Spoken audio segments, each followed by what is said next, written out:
नमस्कार दोस्तों, मेरा नाम है आशीष राठौर। आज आप लोगों के लिए एक बहुत ही बड़ी खुशखबरी लेकर के आ गया हूं।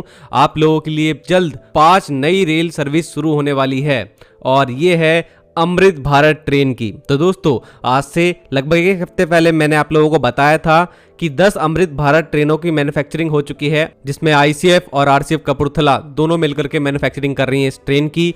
और यहाँ पर 3 अमृत भारत ट्रेनें जो चल रही हैं उनको हटा दें तो 7 अमृत भारत एक्सप्रेस ट्रेनें जो हैं वो बनकर अभी रेडी खड़ी हैं और उनका लॉन्च होना है आने वाले समय में।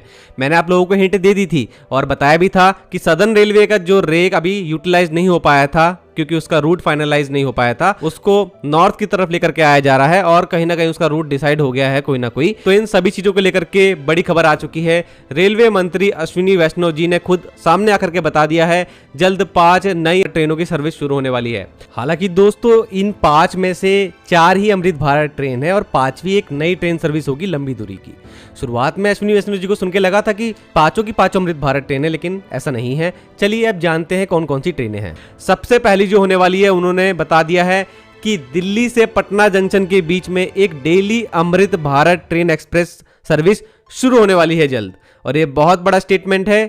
यहां पर मेरे को एक चीज और देखने को मिलती है, अगर डेली सर्विस करनी है, रूट क्योंकि 1000 किलोमीटर के नजदीक हो जाता है, तो ऐसे में 2 रेक की आवश्यकता होनी है, तभी जाकर के डेली सर्विस हो पाएगी संभव। और इसमें भी देखना होगा किस रूट से चल के आती है, क्या इसकी स्पीड रहती है ओवरऑल उसमें, और कैसा इसका शेड्यूल निकल के आता है। दूसरी उन्होंने बताई एक न्यू वीकली दरभंगा से लखनऊ के बीच में अमृत भारत ट्रेन सर्विस शुरू होने वाली है। और टाइम्स ऑफ इंडिया की अगर माने तो उनके अनुसार लखनऊ की गोमती नगर से दरभंगा के बीच में ये न्यू वीकली ट्रेन सर्विस होगी अमृत भारत ट्रेन की। तीसरी ट्रेन जो कि मालदा से लेकर के लखनऊ के बीच में चलने वाली है, मेजर पोर्शन बिहार का कवर करेगी। तो यहाँ पर भी बिहार वासियों के लिए बहुत बड़ी न्यूज हो जाती है।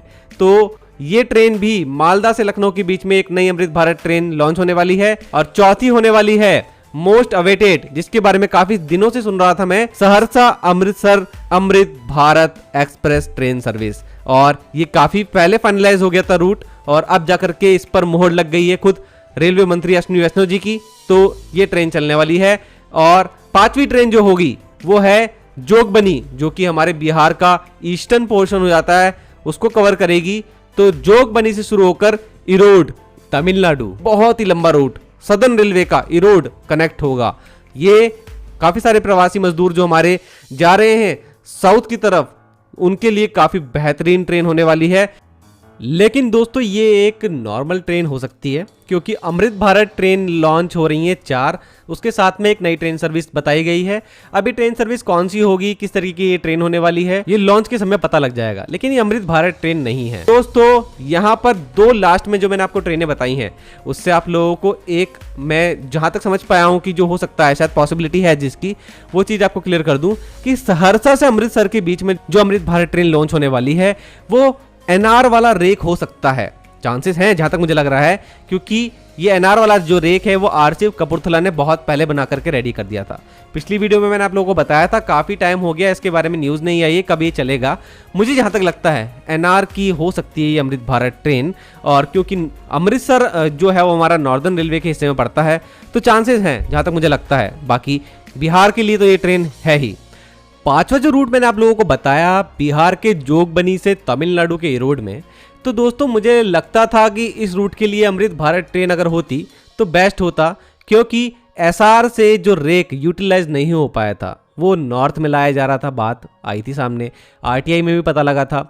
तो जनरल मैनेजर जो सदर्न रेलवे के, तो उन्होंने मीडिया हाउसेस को आंसर भी नहीं दिया था कि आखिर क्यों ऐसा किया जा रहा है, क्या एसआर अभी तक कोई रूट डिसाइड नहीं कर पाया है, तो इसके लिए उनका आंसर अभी तक आया भी नहीं था। तो जब तक अश्विनी वैष्णव जी ने क्लियर नहीं किया था कि 5 ट्रेनों में से 5वीं कौन सी होगी, तो उसमें मुझे ऐसा लगता था कि शायद ये एसआर वाला रेक हो सकता है कि बिहार ला करके चलाने की कोशिश कर रहे हो, और इरोड जो कि हमारा सदर्न रेलवे में पड़ता है, तो वहां से ये ट्रेन एसआर की चल जाएगी। तो इसका मेरे को लग रहा था चांसेस होंगे, लेकिन क्योंकि अभी एक नई ट्रेन सर्विस है तो रेलवे यहाँ पर एक अमृत भारत ट्रेन लॉन्च नहीं कर रहा है। बाकी देखते हैं दोस्तों इन सभी के रूट क्या होते हैं, कहाँ कहाँ से होकर ये गुजरेंगी। लेकिन बिहार के लिए एक बहुत ही बड़ी खुशखबरी है, ये ट्रेनें बिहार की जनता के लिए सबसे आइडियल ट्रेनें हैं, सबसे बेस्ट ट्रेनें हैं। बिहार ऐसी स्टेट है जहां पर बड़ी मात्रा में लोग जनरल और सेकंड क्लास में सफ़र करते आए हैं, तो उनके लिए तो ये और अच्छी सर्विसेज वाली ट्रेन है, जिसके अंदर स्लीपर कोचेस की मौजूदगी भी है और फुल्ली नॉन एसी ट्रेन है। तो ये ट्रेन जो कि पुश पुल टेक्नोलॉजी से चलती है, वेस्टिबल गैंगवेज इसके पूरी तरीके से सील्ड हैं, एक बहुत ही अच्छा ट्रेन सेट वाला फील इसके अंदर आता है। तो ये एक अच्छी सर्विस यहाँ पर ओवरऑल मिलने वाली है हमारे बिहार वासियों के लिए। इससे बड़ी खुशखबरी क्या होगी। बाकी दोस्तों, बिहार के इलेक्शन भी आ रहे हैं, हम लोग जानते हैं, तो उससे पहले गवर्नमेंट बहुत एक्टिव भी रहेगी बिहार के लिए। तो हो सकता है ये बम्पर लॉन्चिंग जो है उसका भी हिस्सा हो सकती है, और पहली बार ये होने वाला है कि अमृत भारत जैसी ट्रेन्स का भी एक बम्पर लॉन्चिंग होने वाली है। अभी तक एक एक करके लॉन्चिंग हो रही थी, वो भी 3 ही हो पाई थी काफी समय में। फिर ज्यादा यहाँ पर लोगों को मदद होने वाली इन ट्रेनों से। देखते हैं अब क्या क्या इन्फॉर्मेशन इन ट्रेनों की निकल के आती है, आप लोगों को जानकारी सबसे पहले देने की कोशिश करूंगा। तो दोस्तों, आप लोग बताइए आप लोगों को रूट कैसा लगा, आप लोगों को ये रूट बेनिफिशियल लगते हैं कि नहीं लगते, कमेंट सेक्शन में बताना। आज के लिए इतना ही। वंदे मातरम, भारत माता की जय। पटना से दिल्ली के बीच में डेली अमृत भारत एक्सप्रेस चालू करने का निर्णय लिया गया है। खूब जल्दी इसका इनॉग्रेशन किया जाएगा। साथ ही साथ दरभंगा से लखनऊ ये वीकली अमृत भारत एक्सप्रेस का फैसला लिया गया है, और मालदा से लखनऊ जो कि काफ़ी बिहार का हिस्सा कवर करके जाती है और पूर्वांचल को लखनऊ के साथ जोड़ती है, उसको वो भी एक फैसला लिया गया है। और एक फैसला लिया गया है सहरसा से अमृतसर, और जो पूरा करीब करीब अपने उत्तर बिहार को जोड़ते हुए अमृतसर की तरफ जाए, वैसी एक अमृत भारत एक्सप्रेस का भी निर्णय लिया गया है। और एक 5वां बड़ा निर्णय लिया गया है, जो हमारा सीमांचल है, जोगबनी वाला एरिया, वहाँ से तमिलनाडु के लिए तमिलनाडु में ईरोड, उसके लिए एक डेली ट्रेन का फैसला लिया गया।